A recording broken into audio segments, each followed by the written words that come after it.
Today, I flew across the world to hunt down Japan's most jaw-dropping scenery. We're in Hokkaido, exploring places that look straight out of a movie. Fields of purple, lakes so blue they don't look real. My crew and I are hitting 7 mind-blowing locations, including one secret spot that changed how I see the world. This isn't just a travel vlog, it's a mission to find the most breathtaking views on the planet. Stick around to the end to discover my favorite hidden gem. Trust me, you'll want to add it to your bucket list. Let's get started. First stop, Furano's legendary lavender fields. The air is thick with the scent of millions of purple blooms. It's like stepping into a violet dream, with endless rows of lavender stretching to the horizon. We arrived at peak bloom, and the colors are unreal. Purple flowers, green stems, blue sky. Walking through the fields, you're surrounded by beauty on every side. It's a sensory overload. The farmers here have turned these hills into a living work of art. From the top, you see a patchwork of flower fields. Lavender, poppies, sunflowers, all bursting with color. I even tried lavender ice cream. Sounds weird, but it's actually amazing. We sent up the drone, and from above, it's a giant purple carpet rolling over the hills. This place is even better in person than in photos. You feel tiny in the best way, lost in a sea of flowers. Starting our adventure here set the bar high, but there's even more to come. Furano's lavender fields are a must-see, 10 out of 10. But trust me, the next spots are even crazier. Ready for the wild side of Hokkaido? Let's go. Scene transitions with a sweeping drone shot over the fields. Quick montage of the team laughing and exploring. Cut to next location. Next, we're deep in Shiretoko National Park, one of the wildest, most untouched places on Earth. No cities, no crowds, just ancient forests, cliffs and waterfalls crashing into the sea.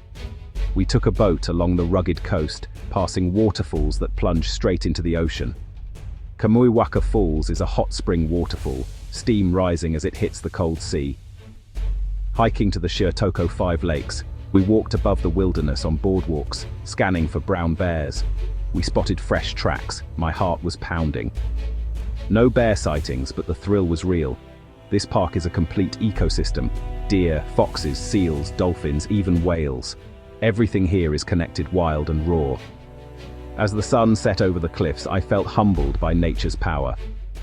Shiretoko isn't just a destination, it's a reminder of how wild our planet can be. If you want to feel small and alive, this is the place.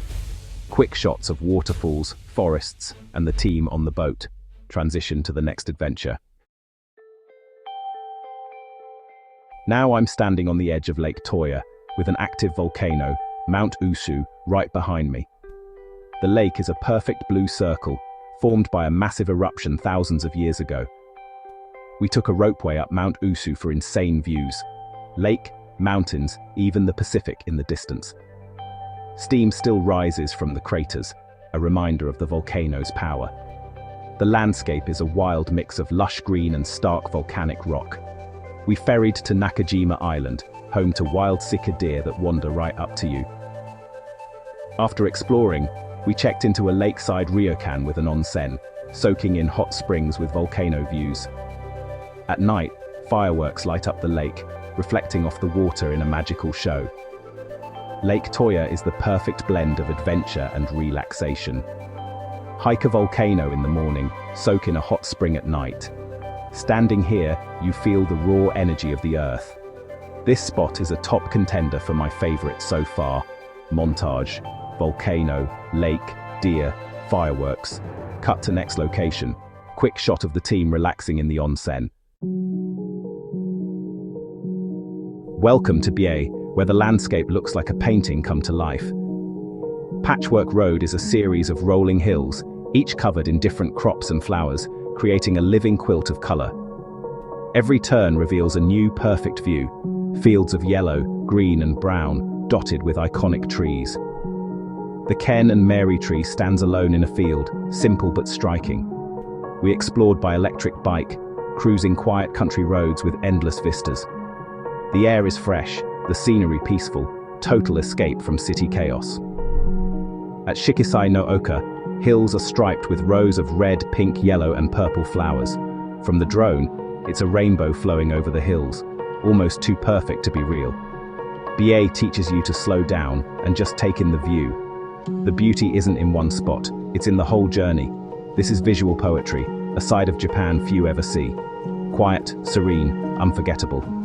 Montage bikes, flowers, drone shots. Transition to the next scene. Quick shot of the team relaxing under a tree. Now for something truly mind-bending, the blue pond, or Awik. The water is a surreal electric blue, thanks to minerals from a nearby volcano. Dead white trees rise from the pond, creating a haunting, otherworldly scene. We arrived at sunrise, mist on the water, birds singing, total silence. The color shifts with the light, glowing softly in the morning. Walking around, every angle is a new, stunning view. It's small, but you could stare at it for hours, trying to believe it's real. The blue pond is a perfect accident, a hidden gem born from nature and chance. Even with more visitors now, it still feels like a secret. This is what travel is about, finding places that defy explanation. Pure wonder, tucked away in the forest.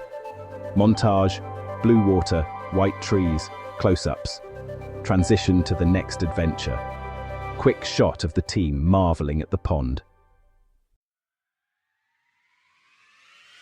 Time for a change. Welcome to Niseko, home of the world's best powder snow. We visited in winter, right after a huge storm, waist-deep, feather-light snow everywhere. Niseko is 4 ski resorts on one mountain, with epic views of Mount Yotei, Hokkaido's own Fuji. Snowboarding here feels like floating through clouds, soft, forgiving, pure fun. We found untouched backcountry with a local guide, just us and endless white. But Niseko isn't just for winter. In summer, the snow melts to reveal green hills and clear rivers. We went rafting on the Shiretoko River. Totally different thrill, same stunning scenery. Niseko is a year-round adventure paradise. Whether you want powder or sunshine, this place delivers. The landscape is always changing, always spectacular. It's a place that makes you want to push your limits and explore. Montage, snowboarding, rafting, mountain views. Transition to the final location. Quick shot of the team celebrating at the summit. Cut to next scene. We've reached my favorite spot, Otaru Canal. It's not as wild as a volcano, but there's a unique magic here. Once a bustling port, the canal is now lined with preserved brick warehouses, now shops and restaurants. Walking here at sunset, gas lamps flicker on, their glow reflecting in the water. The whole scene feels like stepping back in time, romantic, peaceful, unforgettable. In winter, the Otaru Snowlight Path Festival transforms the canal with snow lanterns and floating candles. The city glows with gentle light, snow crunching underfoot, a true fairy tale. Otaru Canal isn't about epic scale, it's about atmosphere and soul. It's a place that invites you to slow down and just feel. Of all the places we visited, this quiet canal is the one I'll remember most. Its beauty you feel deep down. Montage, sunset, lanterns, snow festival. Final shot, team standing by the canal, smiling. Fade out to closing message. Transition to outro. That's a wrap on our Hokkaido adventure. From lavender fields to magical canals, this trip blew my mind. Which spot was your favorite? Let me know in the comments. I want to keep exploring the world's most beautiful places. Where should I go next? Like and subscribe if you enjoyed the journey. Thanks for watching, and I'll see you in the next adventure. End screen with highlights from the trip.